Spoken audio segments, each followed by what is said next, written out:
दोस्तों, कबीरदास जी के बारे में कौन नहीं जानता। ये वो संत हैं जिन्होंने ज्ञान के उस वृहत सागर को गागर में भर दिया था।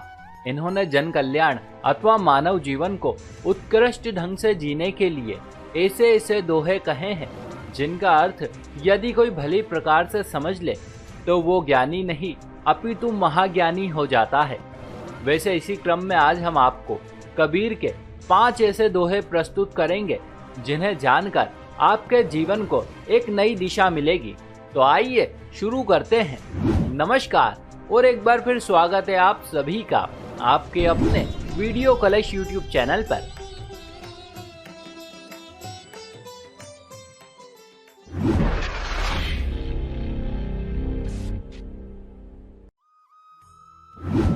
दोस्तों, संसार में यदि कोई बुराई खोजने निकले तो बड़ी ही आसानी से वो ढेर सारी बुराई खोज सकता है।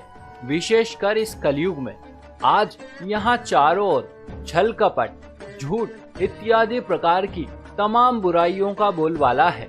इस संदर्भ में कबीर लिखते हैं, बुरा जो देखन में चला बुरा न मिलिया कोय, जो दिल खोजा आपना मुझसे बुरा न कोय। अर्थात जब मैंने इस संसार में बुरे लोगों को खोजा तो मुझे कोई बुरा आदमी नहीं मिला, परंतु जब मैंने अपने अंदर झांका तो पता चला कि संसार में मुझसे बुरा कोई और नहीं है। और देखा जाए मित्रों तो संत की बात एक हिसाब से सही भी है, क्योंकि यदि बुराई का मूल खोजा जाए तो पहले यह हमारे अंदर ही पैदा होती है, तत्पश्चात ही बाहर प्रकट होती है। अतः ऐसे में यदि कोई इस संसार से बुराई को पूरी तरह से नष्ट करना चाहता है तो सबसे पहले उसे अपने अंदर की बुराई जैसे लालच, घृणा, हिंसा इत्यादि को मिटाना होगा। बस केवल तब ही संसार बुराई से मुक्त हो सकेगा।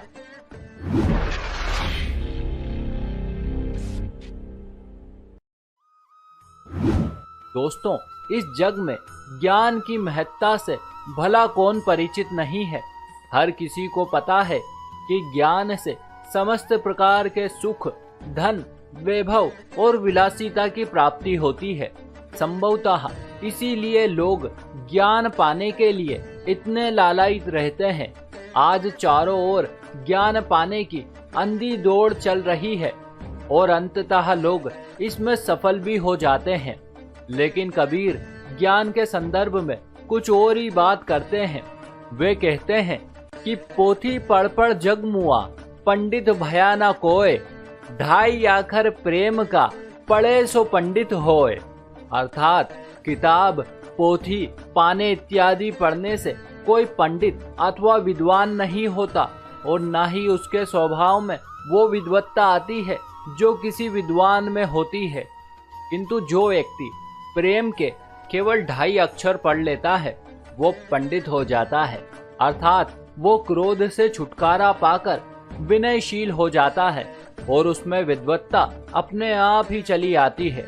इसीलिए दोस्तों, संत कहते हैं कि तमाम प्रकार के सांसारिक ज्ञान को एकत्रित करने से अच्छा है कि आप क्रोध का त्याग कर अपने मन में प्रेम की अलख जगाइए, क्योंकि प्रेम ही एकमात्र ऐसा साधन है जिसकी सहायता से ईश्वर को प्राप्त किया जा सकता है और ये समस्त मानव जाति के लिए कल्याणकारी भी है।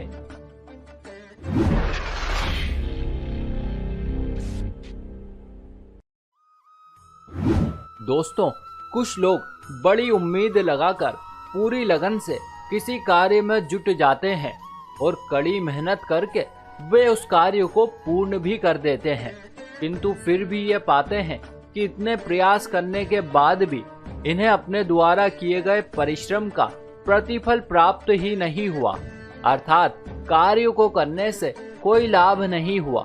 फिर ऐसे में ये लोग निराश हो जाते हैं और अपने भाग्य को कोसने लगते हैं। ऐसे लोगों के लिए संत कबीर कहते हैं, धीरे धीरे रे मना, धीरे धीरे सब होए, माली सींचे सो घड़ा, ऋतु आए फल होए। अर्थात किसी भी मनुष्य को चाहिए कि वो कोई भी कार्य मन में संयम का भाव रखकर धीरे धीरे से करें, क्योंकि संयम व एकाग्रता से किया गया कार्य निश्चित ही सफल होता है और आपकी आशा के अनुकूल ही फल देता है। ये ठीक वैसा ही है जैसे कोई माली चाहे 100 घड़े पानी से पेड़ों को सींचे, मगर पेड़ तब तक फल नहीं देते हैं जब तक कि मौसम परिवर्तन नहीं होता, और जैसे ही रुत आती है बिना प्रयास के ही फल मिल जाते हैं।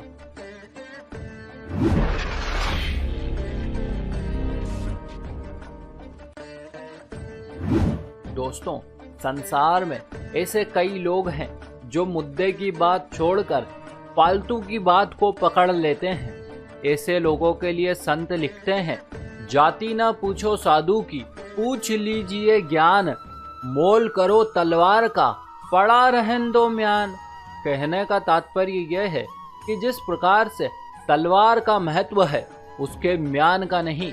भले ही म्यान ऊपर से कितना ही आकर्षक क्यों ना लगे, किंतु वार केवल तलवार से ही किया जा सकता है। इसीलिए यदि मोल भाव करना है तो तलवार का करें, म्यान का नहीं। ठीक उसी प्रकार से महत्व साधु के ज्ञान का है, उसकी जात पात का नहीं। अतः साधु से ज्ञान ग्रहण करें, क्योंकि आपके काम केवल उसका ज्ञान आएगा, उसकी जात पात नहीं।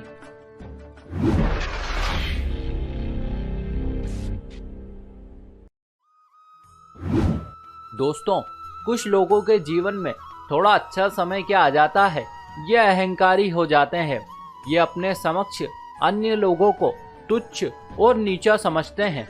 ऐसे लोगों के लिए संत कहते हैं, कबीरा गर्व न कीजिए, कभू न हंसिए कोय, अजहू नाव समुद्र में ना जाने का होय। अर्थात आपको कभी किसी दीनहीन अथवा गरीब व्यक्ति को अपने से तुच्छ नहीं समझना चाहिए और ना ही कभी उसकी कमियों का सार्वजनिक करके उसका परिहास उड़ाना चाहिए, क्योंकि जीवन का अच्छा या बुरा दौर समुद्र में तैरती किसी नाव के समान है। ये कब हिचकोले खाकर डूब जाए कोई नहीं कह सकता है। इसीलिए आप सदैव ही इस बात का स्मरण रखिए कि समय का फेर है, ये कब किसी के विरुद्ध हो जाए कुछ कहा नहीं जा सकता है। तो दोस्तों, ये थे संत कबीर के 5 दोहे। इससे आगे के दोहे आप इसके अगले भाग में प्राप्त कर सकते हैं। इसी के साथ हमारी ये जानकारी भी यहीं समाप्त हुई। आशा करते हैं ये आपको जरूर अच्छी लगी होगी। ऐसे और भी वीडियो देखने के लिए अभी सब्सक्राइब कीजिए वीडियो कलेश यूट्यूब चैनल को। साथ ही साथ इस वीडियो को ज्यादा से ज्यादा लोगों के साथ शेयर करें और अब से आप हमें फेसबुक पर फॉलो करना ना भूलें, ताकि चारों ओर धर्म रूपी प्रकाश फैल सके। आप सभी मित्रों का बहुत बहुत धन्यवाद।